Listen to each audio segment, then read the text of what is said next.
नमस्कार बच्चों, मैं शक्ति सक्सेना पुनः आपकी कक्षा में साहित्य की पाठशाला में हम आज पढ़ रहे हैं सूरदास के पद। सूरदास जी हिंदी साहित्य में भक्तिकाल के कृष्ण भक्त कवि हैं।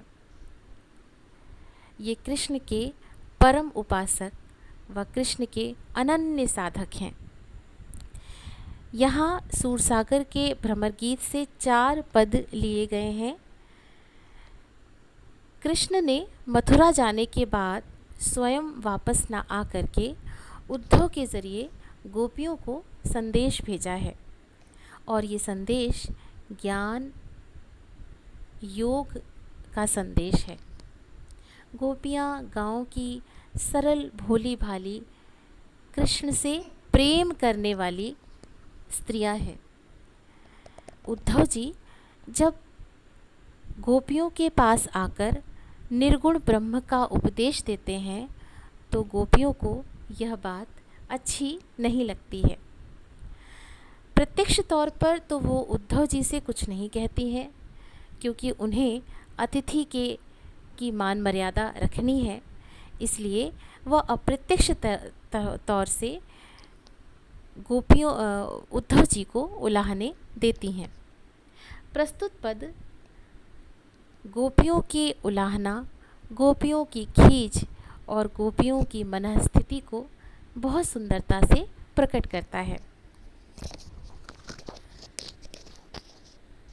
सूरदास का पहला पद है, ऊधो तुम हो अति बड़ भागी, अपरस रहत स्नेह तगाते नाहिन मन अनुरागी, पुरैनी पात रहत जल भीतर तारस देह न दागी, ज्यों जल माह तेल की गागरी बूंद न ताकों लागी, प्रीति नदी में पाँव न बोर्यो दृष्टि न रूप परागी, सूरदास अबला हम भोरी गुर चाटी ज्यों पागी।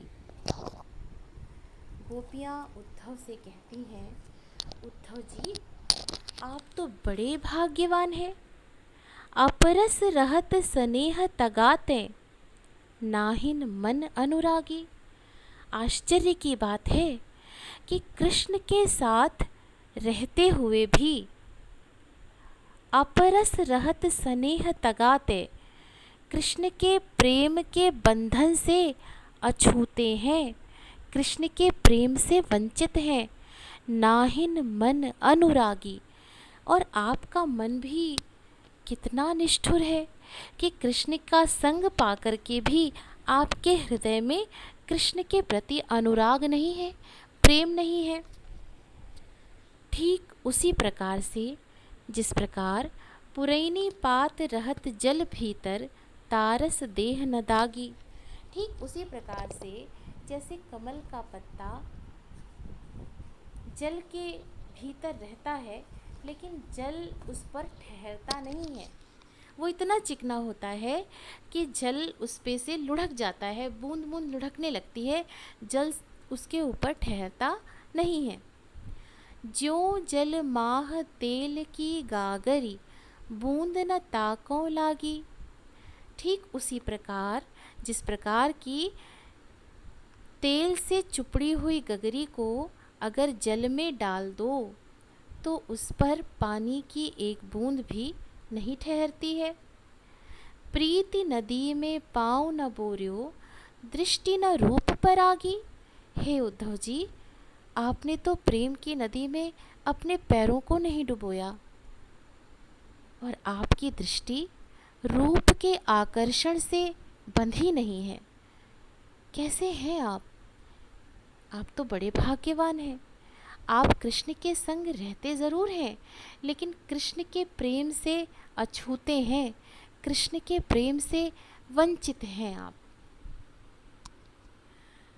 प्रीति नदी में पाँव न बोर्यो, प्रेम रूपी नदी में आपने अपने पैरों को नहीं डुबोया और आपकी दृष्टि में रूप के प्रति कोई आकर्षण नहीं है। कृष्ण तो बहुत सुंदर है, बहुत ज़्यादा सुंदर है। आप कृष्ण के ना तो कृष्ण के प्रेम को आप समझ पा रहे हैं और ना ही कृष्ण के रूप के प्रति आकर्षित हैं। आश्चर्य की बात है, आप कृष्ण के प्रेम रूपी नदी में आप डूबे नहीं, और हमको देखिए, हम तो पूरे के पूरे उसी नदी में डूबे हुए हैं। सूरदास अबला हम भोरी, गुर चाटी ज्यों पागी। सूरदास जी कहते हैं कि वह अबला स्त्रियां कहती हैं कि हम तो गांव की भोली भाली स्त्रियां हैं। जैसे गुड़ में चींटी चिपक जाए तो वो अपने प्राणों के अंत तक उस गुड़ से चिपकी रहती है। गुड़ से या मीठे से चींटी का मोह ऐसा है कि जीवन चला जाए तो चला जाए, किंतु वह वस्तु नहीं जानी चाहिए। कृष्ण के प्रति प्रेम हमारा ऐसा ही है।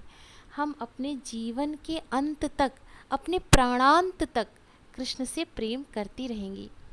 कृष्ण से प्रेम या कृष्ण के प्रति प्रेम जो है वो कोई हमसे अलग नहीं कर सकता। दरअसल गोपियाँ उद्धव को भाग्यवान कहने में उनका व्यंग ही करती हैं, उपहास ही करती हैं। ये कहना चाहती हैं कि उद्धव जी, आप तो बड़े दुर्भाग्यशाली हैं। वस्तुतः उद्धव को भाग्यवान कहने में उनका यही व्यंग्यार्थ निहित है कि वह उद्धव को दुर्भाग्यवान कहना चाहती हैं। कृष्ण के साथ रहते हुए भी जिसे कृष्ण के प्रति लगाव ना हो, प्रेम ना हो,